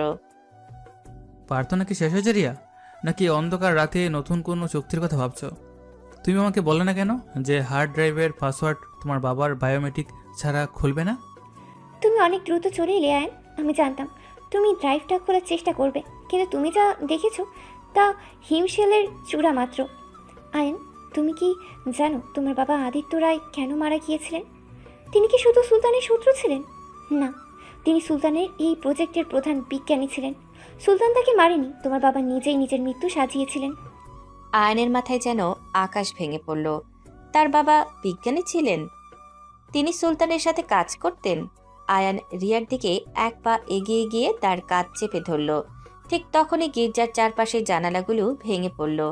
একদল সশস্ত্র লোক দড়ি বেয়ে নিচে নামল। এদের নেতৃত্বে আছে সুলতানের এক গোপন ইউনিটের প্রধান, যার নাম আজম। ফাইলটা আমাদের দিয়ে দাও রিয়া। তোমার বাবার জীবন বাঁচানোর এটাই শেষ সুযোগ। ডার্ক ফ্যান্টমকে এখানে এনে তুমি ভুল করেছো। আমাদের বস তাকে জ্যান্ত চায় না। আজম, তোমার বস এখন হাসপাতালের কালুর পাশে বসে কাঁদছে। তোমরা কার হয়ে দালালি করছো? আজম কোনো উত্তর দিল না। সে তার সঙ্গীদের ইশারা করল। আরমান নামের একজন সাইলেন্ট শুটার আয়ানের দিকে স্টান গান তাক করল। আয়ান তার বিদ্যুতেকি মার্শাল আর্ট দিয়ে দুজনকে ধরাশায়ী করল, কিন্তু তৃতীয়জন অর্থাৎ শওকত নামের এক বিশাল দেহী লোক রিয়ার দিকে একটা ইনজেকশন সিরিঞ্জ তাক করল।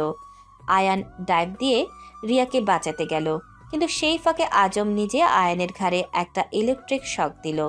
আয়ানের শরীর অবশ হয়ে আসছে।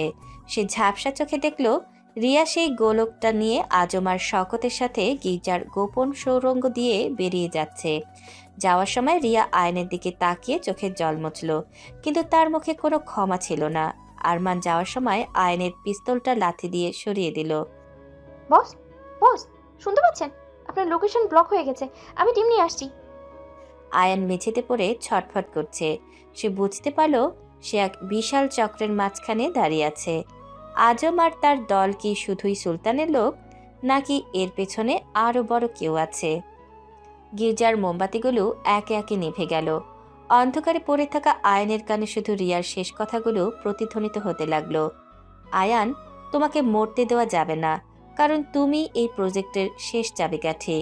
পরদিন সকালে রয়্যাল ভ্যালি কলেজের গেটে আয়ান যখন এলো, তার চোখে কোনো মায়া নেই। তার হাতে সুলতানের দেওয়া সেই পুরনো ফাইলটার একটা পাতা। সে যখন লাইব্রেরির দিকে হাঁটা দিল, দেখল রিয়ার সিটটা খালি।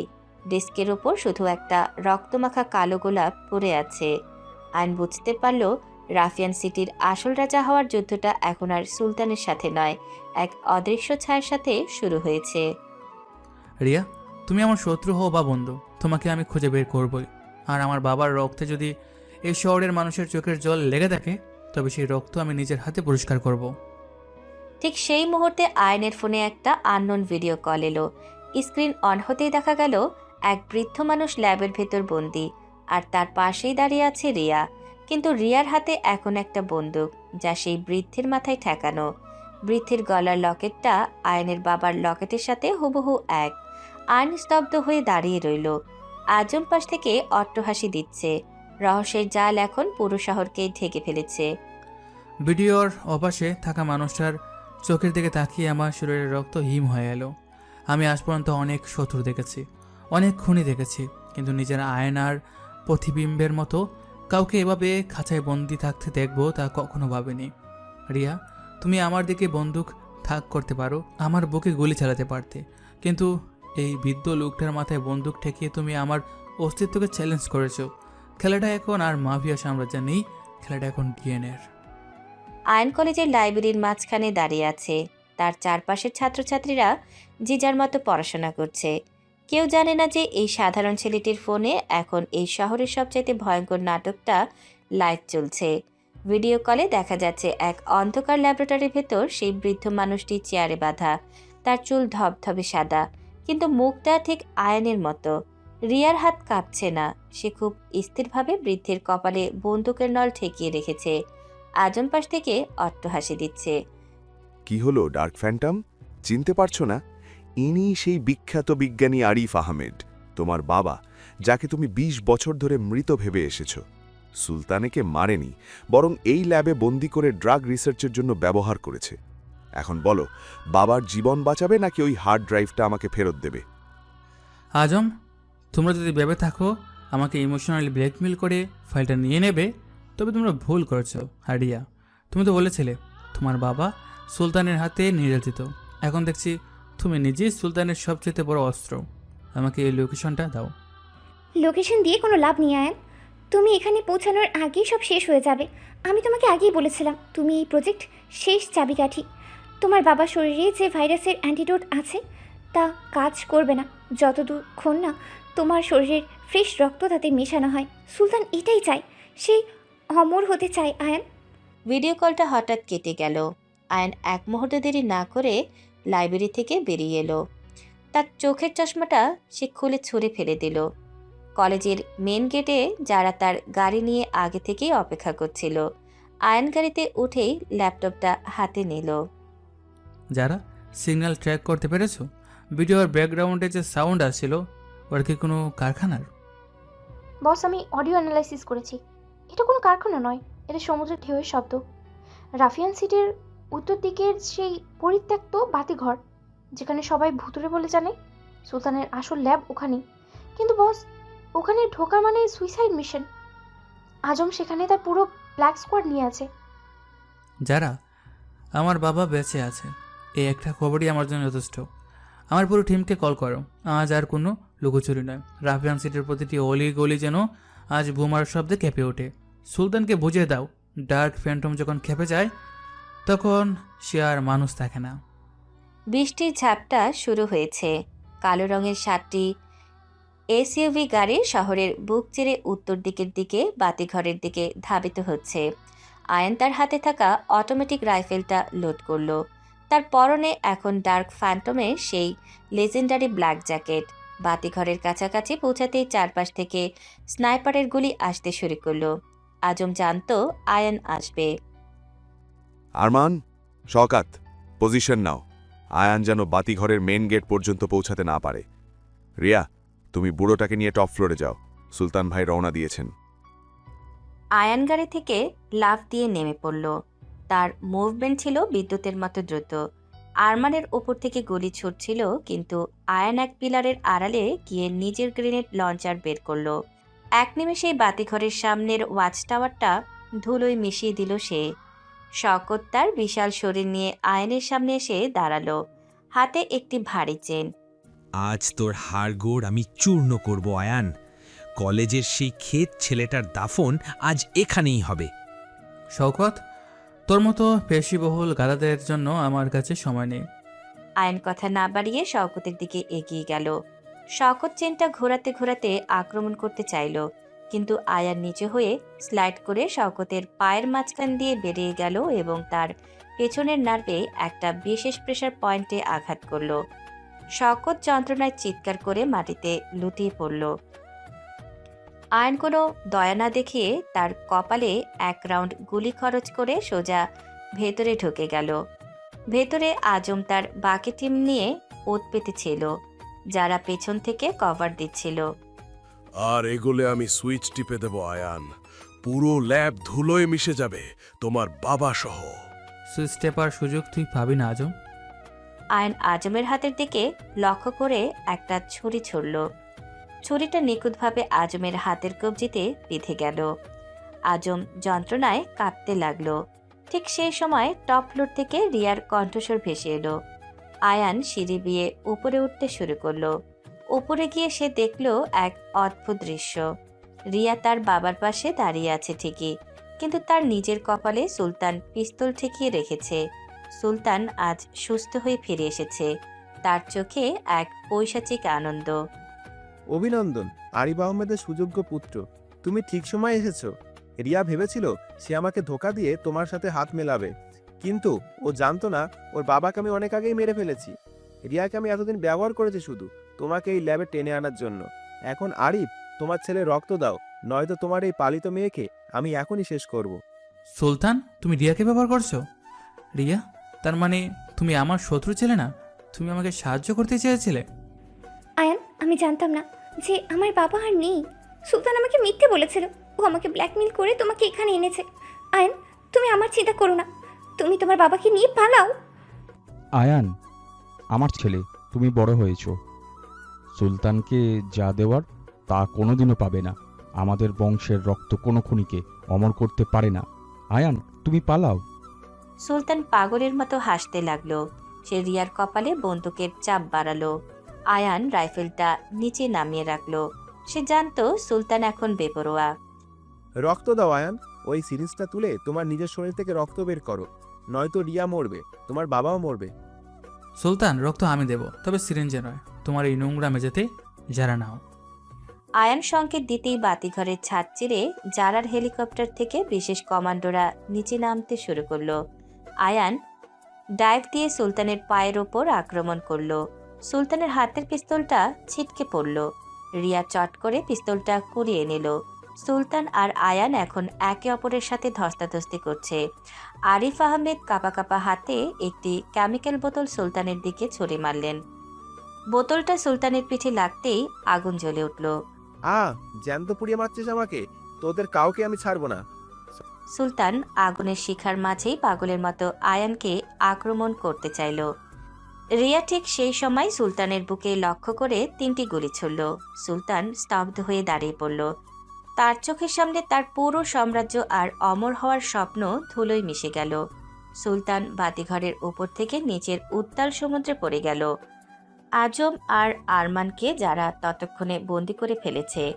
আয়ান দ্রুত তার বাবার বাঁধন খুলে দিল। আরিফ আহমেদ তার ছেলেকে জড়িয়ে ধরলেন। 20 বছরের সেই অপূর্ণতা আজ পূর্ণ হলো।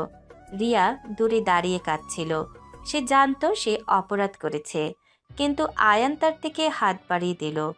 রিয়া, তুমি না থাকলে আমি হয়তো কোনোদিন আমার বাবাকে খুঁজে পেতাম না। সুলতানের জাল অনেক গভীর ছিল, তুমিও তাতে আটকা পড়েছিলে। চলো, এই নরক থেকে আমাদের বের হতে হবে।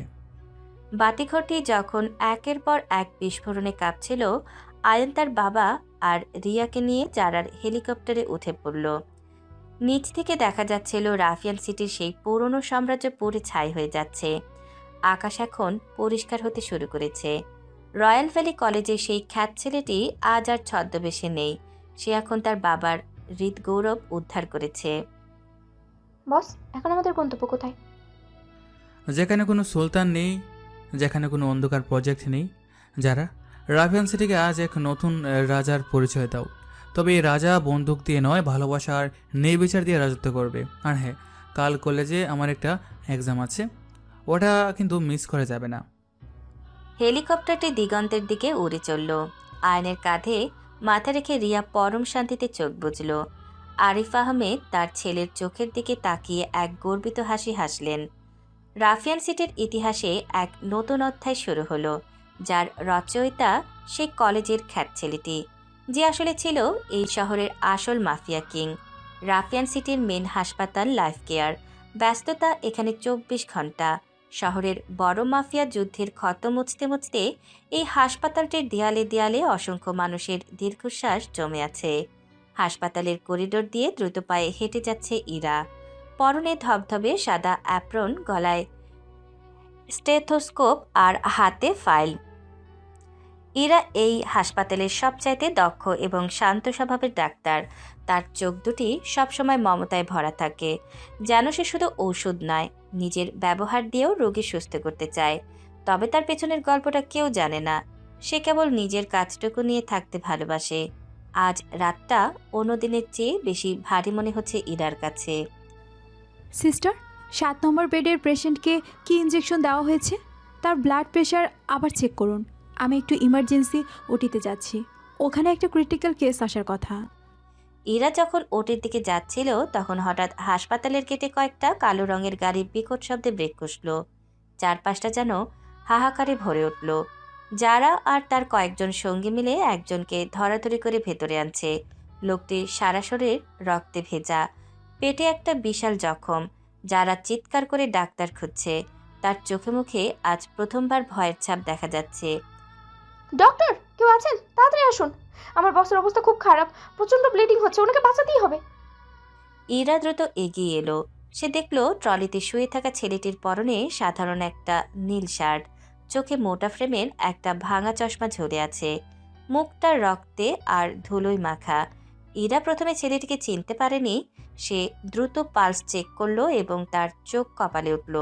ছেলেটির পালস খুব দ্রুত কমছে। সিস্টার, জলদি অক্সিজেন মাস্ক আনুন, ওনাকে ইমার্জেন্সি থিয়েটারে নিয়ে চলুন। প্রচুর ইন্টারনাল ইনজুরি হতে পারে। যারা আপু, আপনি বাইরে অপেক্ষা করুন, ভেতরে যাওয়া নিষেধ। আয়ান তখন আধা অজ্ঞান অবস্থায়। সুলতানের পতনের পর তার অবশিষ্টাংশ যে এভাবে অতর্কিত আক্রমণ করবে তা আয়ান কল্পনাও করেনি। যারা সময় মতো পৌঁছালেও আয়ান নিজেকে বাঁচাতে গিয়ে মারাত্মকভাবে আহত হয়। ইরা যখন ওটিতে ঢুকলো, সে খুব মনোযোগ দিয়ে আয়ানের ক্ষত পরিষ্কার করতে শুরু করলো। অপারেশন চলার মাঝখানে একটি অদ্ভুত কাণ্ড ঘটল। আয়ান অচেতন অবস্থাতেই ইরার কবজিটা লোহার মতো শক্ত করে চেপে ধরল। তার শরীরের সব শক্তি দিয়ে সে ইরাকে নিজের দিকে টেনে নিল। যারা, ফাইলটা রিয়াকে বলো লকেটটা যেন হারিয়ে না যায়, সুলতানকে ছাড়বে না। এই যে শুনুন, হাত ছাড়ুন, আপনি এখন কথা বলার অবস্থায় নেই, শান্ত হন। সিস্টার, ওনাকে অ্যানাস্থেশিয়া বাড়ান, পেশেন্ট রিয়াক্ট করছে। আয়নের হাতটা ইরার অ্যাপ্রনের পকেটে ঢুকে গেল এবং সেখান থেকে সে অবচেতন মনে টান দিতে ইরার আইডেন্টিটি কার্ডটা ছিঁড়ে মেঝেতে পড়ে গেল। এমনকি ইরার গলার সোনার লকেটটাও আয়নের হাতের টানে মাঝখান দিয়ে ভেঙে গেল। ইরা এই পরিস্থিতিতে হতভম্ব হয়ে গেল। এই ছেলেটির সাধারণ শার্টের নিচে একটি অত্যাধুনিক বুলেট প্রুফ জ্যাকেটের অংশ বিশেষ দেখে ইরা চমকে উঠল। একজন সাধারণ ছাত্রের নিচে এমন জিনিস কেন থাকবে? ইরার মনে গভীর খটকা লাগলো। দীর্ঘ 4 ঘন্টা লড়াইয়ের পর আয়ানকে কেবিনে শিফট করা হলো। ইরা তার রুমে বসে নিজের ভাঙা লকেটটার দিকে তাকিয়েছিল। এই লকেটটা তার মায়ের শেষ স্মৃতি। আয়নের ওপর তার খুব রাগ হচ্ছে। আবার ছেলেটির শরীরের ক্ষতগুলো দেখে এক অদ্ভুত মায়াও কাজ করছে। মাঝরাত, হাসপাতালের করিডোর একদম জনশূন্য। আয়নের কেবিনে শুধু একটা ডিম লাইট জ্বলছে। আয়নের জ্ঞান ফিরল খুব ধীরে। সে দেখল পাশে কেউ একজন বসে ফাইল পড়ছে। আয়ন কথা বলার চেষ্টা করলো, কিন্তু পেটে অসহ্য ব্যথায় মুখ দিয়ে শুধু একটা গোঙানি বের হলো। ইরা শুনতে পেয়ে চট করে উঠে এলো। নড়াচড়া করবেন না, আপনার পেটে 10টা সেলাই পড়েছে। আপনি খুব ভাগ্যবান যে মেইন আর্টারিটা ড্যামেজ হয়নি। একদম শান্ত হয়ে শুয়ে থাকুন। আপনি কে? যারা কোথায়? আমার চশমাটা কি ঠিক আছে? আমি ডক্টর ইরা। আপনার সাথে যারা এসেছিল তাদের আমি বাইরে যেতে বলেছি। আর শুনুন, আপনি কি কোনো বিশেষ অপরাধী চক্রের সদস্য? আপনার জামার নিচে বুলেট প্রুফ জ্যাকেট ছিল কেন? আর আপনার ওই মোটা চশমার আড়ালে এত তীক্ষ্ণ চোখ কেন? আপনি কি আয়ান? আমি কেবল রয়্যাল ভ্যালি কলেজের একজন সাধারণ ছাত্র ডক্টর। কলেজের ইন্টারনাল ঝামেলায় মাঝে মধ্যে এমন রক্তারক্তি হয়, আর আমার চশমাটা সম্ভবত আপনার মতোই ভেঙে গেছে, তাই না? আমার চশমা নয়, আপনি ঘুমের ঘোরে আমার গলার এই দামি লকেটটা ভেঙে ফেলেছেন। আপনি কি জানেন এটা আমার কাছে কতটা গুরুত্বপূর্ণ ছিল? এটা আমার মায়ের শেষ চিহ্ন ছিল। আপনার মতো মাফিয়া টাইপ ছেলেদের কাছে আবেগের কোনো দাম নেই, জানি আমি। আয়নেরার চোখের দিকে তাকালো। মেয়েটির চোখে পানি চিকচিক করছে। আয়ন অনুভব করলো এই মেয়েটি কেবল একজন কর্তব্যরত ডাক্তার নয়, তার কঠোর আচরণের আড়ালে কোনো এক গভীর অভিমান লুকিয়ে আছে। ঠিক সেই মুহূর্তে হাসপাতালের বাইরে আবার ভারী বুটের শব্দ শোনা গেল। সুলতানের এক গোপন চালা রানা তার দলবল নিয়ে হাসপাতালে ঢুকে পড়েছে। তারা জেনে গেছে আয়ান আজ একা এবং মারাত্মক আহত। খুঁজে বের করো ওকে, প্রতিটি কেবিন চেক করো, যে রুমে যারা পাহারা নেই সেখানেও আছে। আজ এই হাসপাতালে ড্রাগ ফরমেটের সমাধি হবে। ইরা জানালার কাছ দিয়ে নিচে তাকাতেই দেখলো কয়েকটা ছায়া বন্দুক হাতে করিডোর দিয়ে এগিয়ে আসছে। সে ভয়ে কাঁপতে শুরু করলো, কিন্তু আয়ান এক অদ্ভুত শক্তিতে বিছানা থেকে নামার চেষ্টা করলো। যন্ত্রণায় তার কপালে ঘাম জমেছে। ইরা, এই রুমের লাইট নিভিয়ে দেন এখনই। ওরা আমাকে মারতে এসেছে। আপনি পাশে থাকলে আপনারও বিপদ হবে, জলদি করুন। আপনি পাগল হয়েছেন? এই অবস্থায় নড়লে সেলাই ছিঁড়ে যাবে। আপনি বাঁচবেন না। আমি পুলিশ ডাকছি। পুলিশ আসার আগেই ওরা আপনার লাশ ফেলে দেবে। আপনার কাছে কি কোনো কড়া পেনকিলার ইঞ্জেকশন আছে? জলদি আমাকে দিন। আমি আমার ব্যথা অনুভব করতে চাই না। আমাকে এখন লড়তে হবে। ইরা বুঝতে পারল সামনে বড় বিপদ। সে আয়নের চোখে এমন এক দৃঢ়তা দেখল যা কোনো সাধারণ মানুষের হওয়া সম্ভব নয়। ইরা তার ড্রয়ার থেকে একটা মরফিন ইঞ্জেকশন বের করলো এবং কাঁপা কাঁপা হাতে আয়নের শরীরে পুশ করলো। আয়ান ইরার হাতটা শক্ত করে ধরে নিচু স্বরে বলল, ভয় পাবেন না ইরা, আপনি আজ আমার প্রাণ বাঁচিয়েছেন। এখন আমার দায়িত্ব আপনাকে অক্ষত রাখা। তবে মনে রাখবেন, আজ ওই রুমে যা করবে তা যেন এই দেওয়ালের বাইরে না যায়। আপনি কেবল একজন ডাক্তার হিসেবে আমাকে চেনেন, সেটাই সত্যি থাকুক। রুমের দরজা সজোরে লাথি মেরে খুলে গেল। রানা তার বন্দুক নিয়ে ভেতরে ঢুকলো, কিন্তু রুমে ঘুটঘুটে অন্ধকার থাকায় সে কিছুই আন্দাজ করতে পারল না। হঠাৎ অন্ধকারের মাঝখান থেকে একটি স্টিলের ট্রে উড়ে এলো এবং রানার কপালে লাগলো। আয়ান পেটের স্যালাইনের তোয়াক্কা না করে এক ক্ষুধার্ত নেকড়ের মতো রানার উপর ঝাঁপিয়ে পড়ল। ইরা এক কোনায় দাঁড়িয়ে ভয়ে নিজের মুখ চেপে ধরল। সে দেখল কলেজের সেই অসহায় ছেলেটি এখন অন্ধকারের রাজা হয়ে লড়াই করছে। আয়ন একটি সার্জিক্যাল কাঁচি দিয়ে রানার সঙ্গীদের নিমেষেই মাটিতে লুটিয়ে দিল। তুই তো সেই ছেলে ডার্ক ফ্যান্টম। তাহলে তুই? আমরা তো সুলতান ভাইয়ের কথা বিশ্বাস করতে চাইনি। আজ থেকে সত্যিটা শুধু তুই আর তোর আজরাইল জানবে। তোদের মতো জঞ্জাল পরিষ্কার করে আমার নেশা। মুহূর্তের মধ্যে আয়ান রানাকে অজ্ঞান করে দিল। যারা তার ফোর্স নিয়ে করিডোর দিয়ে দৌড়ে আসার শব্দ পাওয়া গেল। আয়ান তড়িঘড়ি করে আবার বিছানায় গিয়ে শুয়ে পড়ল এবং ইরাকে ইশারা করলো লাইট জ্বালাতে। যারা ঘরে ঢুকে দেখলো মেঝেতে রানার লোকরা পড়ে আছে আর আয়ান হাঁপাচ্ছে। বস, আপনি ঠিক আছেন? আমি মেন গেটের জ্যামে আটকে গিয়েছিলাম। এদের কি করব? এই আবর্জনাগুলোকে এখান থেকে সরিয়ে ফেলো। আর ডক্টর ইরাকে একদম ডিস্টার্ব করবে না। উনি আমার জন্য অনেক কিছু করেছেন। ওনাকে নিরাপদে বাড়ি পৌঁছে দেওয়ার দায়িত্ব তোমার। যারা লোকগুলোকে টেনে হেঁচড়ে নিয়ে চলে গেল। ইরা পাথরের মতো দাঁড়িয়ে আয়নের দিকে তাকিয়ে রইল। সে বুঝতে পারছে না সে কি কৃতজ্ঞ হবে নাকি এই ভয়ঙ্কর মানুষটাকে দেখে পালাবে। আয়ন তার ভাঙা চশমাটা হাতে নিয়ে ইরার দিকে শান্ত চোখে তাকালো। ইরা, আপনার লগেরটা আমি ঠিক করে দেব, এটা আমার কথা। আর কাল সকালে যখন ডিউটি শেষ করে বাড়ি যাবেন তখন বলে যাবেন যে হাসপাতালে আপনি কোনো মাফিয়াকে দেখেছেন। আপনি কেবল একজন মুমূর্ষু ছাত্রকেই বাঁচিয়েছেন, এটুকুই মনে রাখবেন। আমি কি করে বলবো আয়ান?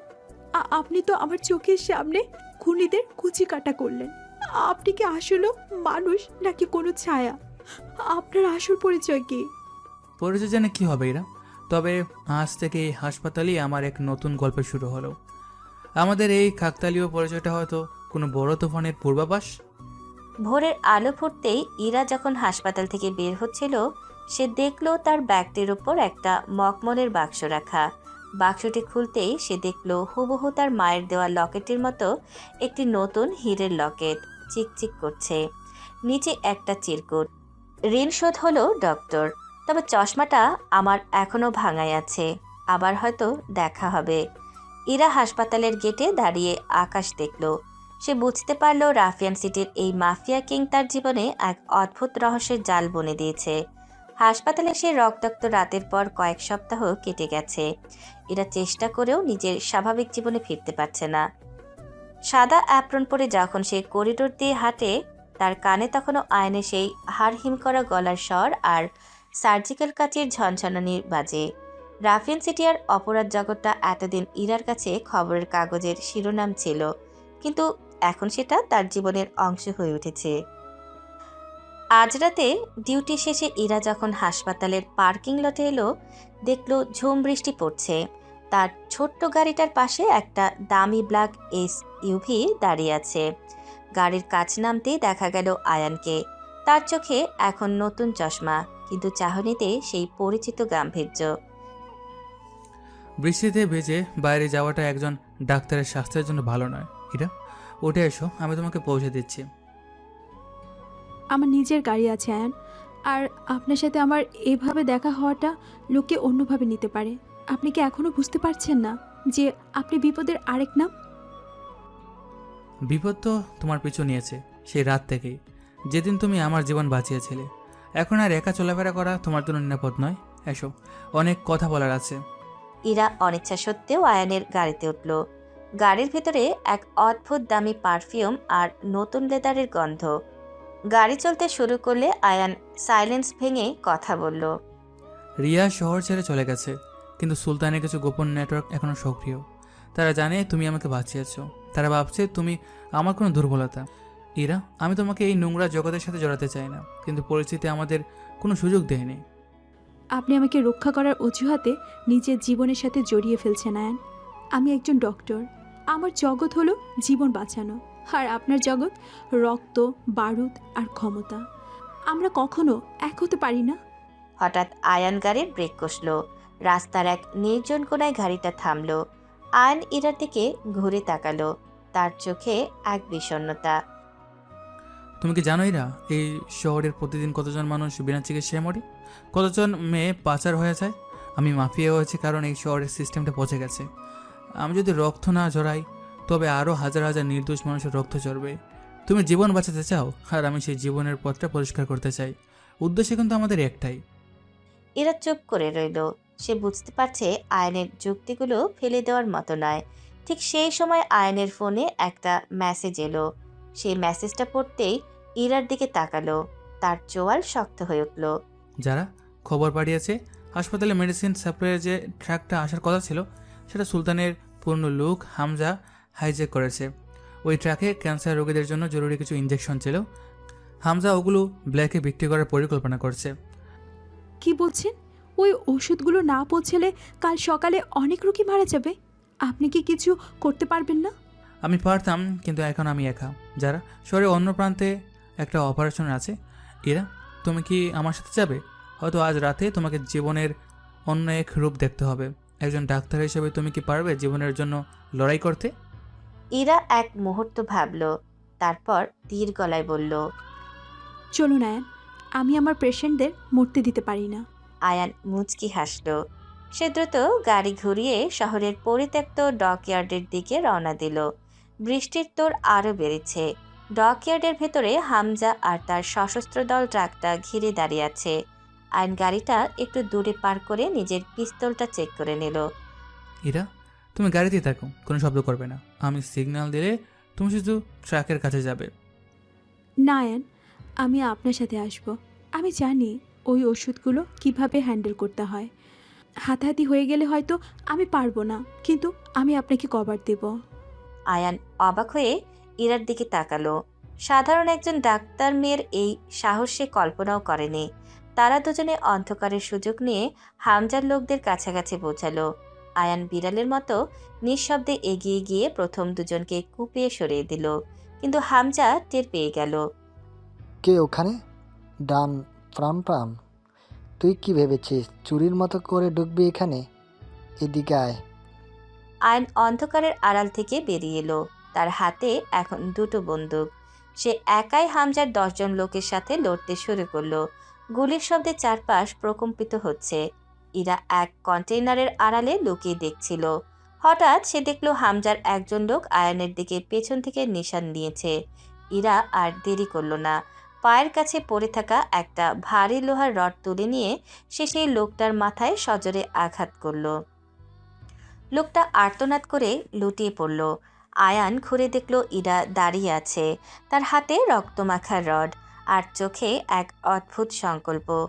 আয়ান এক লোহময় হামজার বুকে গুলি চালিয়ে তাকে শেষ করে দিল। চারপাশ শান্ত হয়ে এলো। আয়ান ইরার কাছে এগিয়ে গেল। ইরা, তুমি তুমি এটা কি করলে? তুমি তো রক্ত সহ্য করতে পারতে না। আমি বলেছি না অ্যান, আমার পেশেন্টদের জন্য আমি সব করতে পারি। এই লোকটা আপনাকে মারতে যাচ্ছিল। আপনি মরে গেলে ওষুধগুলো হাসপাতালে পৌঁছতো না। আমি কেবল বাধা সরিয়েছি। আয়ান ইরার হাত থেকে রডটা নিয়ে ফেলে দিল। সে ইরার কাঁধে হাত রাখল। ইরার সাদা অ্যাপ্রনে আজ রক্তের লাগ লেগেছে। সেটা কোনো রোগীর রক্ত নয়, সেটা একজন অপরাধীর রক্ত। ইরা বুঝতে পারল সে আজ থেকে আর কেবল সাধারণ ডাক্তার রিয়া নেই। সে অজান্তেই রাফিয়ান সিটির এই রক্তমাখা ইতিহাসের পাতায় নিজের নাম লিখে ফেলেছে। যারা তার টিম নিয়ে কিছুক্ষণের মধ্যে পৌঁছে গেল। তারা ট্রাকটা উদ্ধার করল। আয়ান জারাকে আদেশ দিল ওষুধগুলো সরাসরি হাসপাতালে পৌঁছে দিতে। যারা যখন ইরার দিকে তাকালো, সে অবাক হয়ে দেখল ইরার চোখে এখন ভয়ের বদলে এক তীব্র আত্মবিশ্বাস। বস, ডক্টর ইরা তো দেখছি এখন আমাদের টিমের অংশ হয়ে উঠেছেন। ওনার হাতের জোর কিন্তু দারুণ। যারা ইরা আজ প্রমাণ করেছে যে সে কেবল সেবা করতে জানে না, সে নিজের জগৎকে রক্ষা করতেও জানে। ইরা, বাড়ি চলো। আজ রাতটা তোমার জন্য অনেক দীর্ঘ ছিল। ভোরের আলো ফুটতে শুরু করেছে। আয়ান ইরাকে তার বাড়ির সামনে নামিয়ে দিল। ইরা গাড়ি থেকে নামার আগে আয়ানের দিকে ফিরে তাকালো। অ্যান, আমি জানি না আমি ঠিক করেছি না ভুল, কিন্তু আজ রাতে আমি যা দেখেছি তাতে মনে হচ্ছে এই শহরকে বাঁচাতে হলে আমাদের দুজনকে একদিক থেকে লড়তে হবে। আপনি অন্ধকারে থেকে জঙ্গল পরিষ্কার করবেন আর আমি আলোতে থেকে সেবা করব। হয়তো আমাদের পথ আলাদা, কিন্তু গন্তব্য এক। ইরা, আজ থেকে তুমি কেবল আমার ডাক্তার নও, তুমি আমার সাহসের নাম। সাবধানে থেকো। আয়নের গাড়ি চলে যাওয়ার পর ইরা নিজের রক্তমাখা হাতের দিকে তাকালো।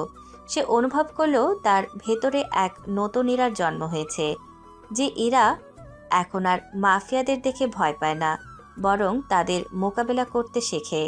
রাফিয়ান সিটির রাজপথ আজ থেকে এক নতুন জোটের সাক্ষী হতে যাচ্ছে, যেখানে একদিকে আছে অন্ধকার মাফিয়া কিং আর অন্যদিকে সাহসী এক জীবন রক্ষাকারী ডাক্তার। ডকইয়ার্ডের সেই ঘটনার পর থেকে ইরার জীবনে এক অদৃশ্য ঝড় বয়ে যাচ্ছে। সে প্রতিদিন সকালে হাসপাতালে যায়, রোগীদের সেবা করে, কিন্তু তার মনের ভেতরে আয়ানের সেই রক্তমাখা মুখ আর বন্দুকের গর্জন প্রতিধ্বনি হয়।